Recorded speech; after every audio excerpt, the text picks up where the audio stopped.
ऐका हो मंडळी, सोमवारची फसकीची कहाणी. महादेवा, तुमची कहाणी ऐका. एक आटपाट नगर होतं.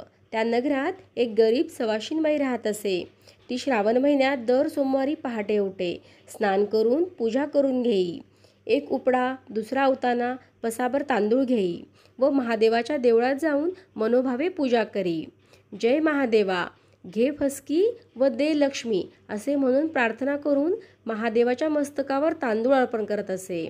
उरलेले तांदूळ नंदीच्या पाठीवर वाहून घरी येई. असं तिनं 4 सोमवारी केलं. श्रद्धेने पूजा प्रार्थना केल्यानंतर शंकर महादेव तिला प्रसन्न झाले. ती श्रीमंत होत गेली, सुखी समाधानी झाली. उद्यापनाच्या दिवशी देवी अन्नपूर्णेला गजनीची चोळी पाठवली. काशी विश्वेश्वराला रुपया पाठवला आणि व्रताची सांगता केली. शंकराने तिला निरोप पाठवला, अजून तुला नंदीच्या सेवेचं फळ मिळालं नाही. माझ्या सेवेचं तर अद्याप देणंच आहे. पुढं शंकरांनी तिला अमाप देणं दिलं. तिला जसा विश्वेश्वर प्रसन्न झाला तसा तुम्हा आम्हाला सर्वांना हो. ही 60 उत्तराची कहाणी 5 उत्तरी सुफळ संपूर्ण.